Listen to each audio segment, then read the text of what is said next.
Assalamu alaikum wa rahmatullah wa barkatu.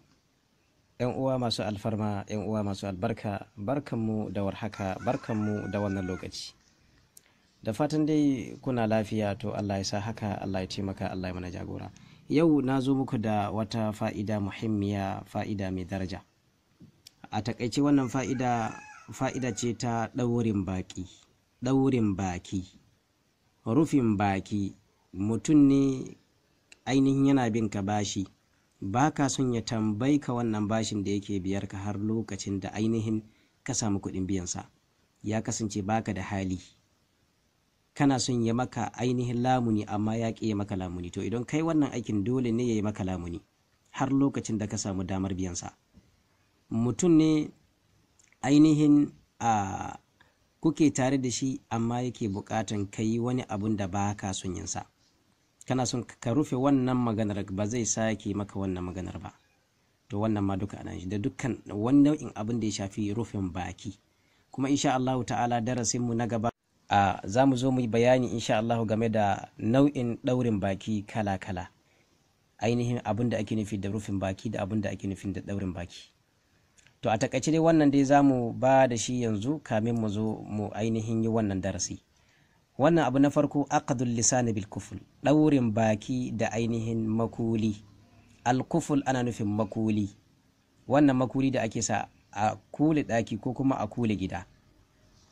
Na farko, tashtari kuful jadid, mutum zai je ya so sabon makuli wanda ba a taɓa wani amfani da shi ba.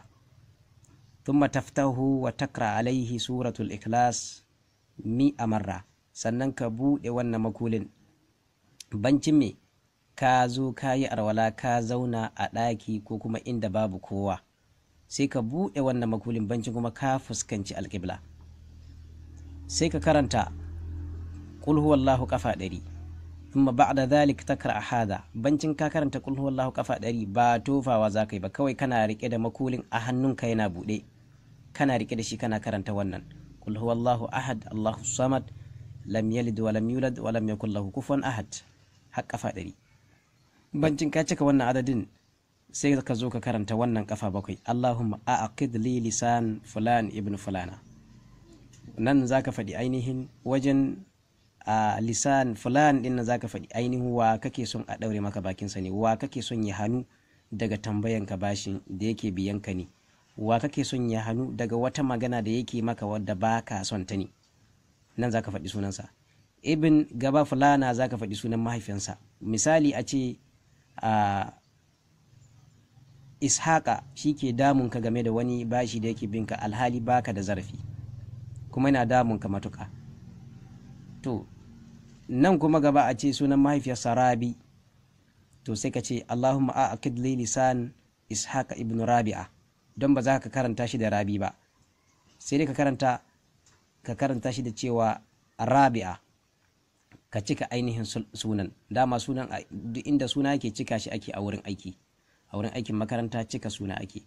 Sai ka ce Allahumma aqid li lisan Ishaqa ibn Rabi'a aw fulana ta bintu fulana. Idan kuma mace ce sai ka faɗi sunanta na farko wajen fulana din nan, fulana ta biyu zaka faɗi sunan mahaifiyarta. Muqaddarta a ce Maryam ce kake son take maka wata magana ta kilan damunka akan kai mata wani abu kuma baka da iko kai mata shi, ko kuma take damunka ita ma akan wasu kuɗi da take biyar ka kuma baka da zarafi, to zaka faɗi nan sunanta. Na biyu kuma zaka faɗi sunan mahaifiyarta, a ce sunan mahaifiyarta Aisha, sai ka ce Allahumma a'aqid li lisan Maryam binta Aisha.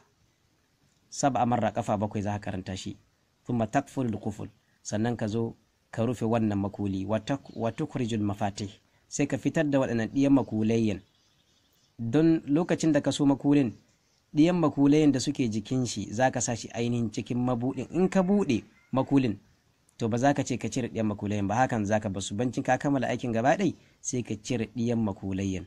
Wata shuddul hajar athaqil alal quful, sai ka je daji inda ka san za ka samu dutse mai tsananin nauyi, sai ka aza masa wanda makulin. La ya takallam anka bi su'in abadan, ba zai taba wata mummunan magana a gare ka ba wadda baka son jinta, wadda baka son yi maka ita ba har abada.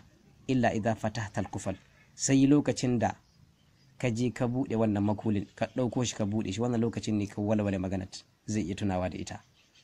To wannan sirrin shi ma mujarrabi ne, sirri ne mai ƙarfi. Muna fatan Allah ya muna muwafaka a cikin dukkanin ayyukanmu. Assalamu alaikum wa rahmatullah.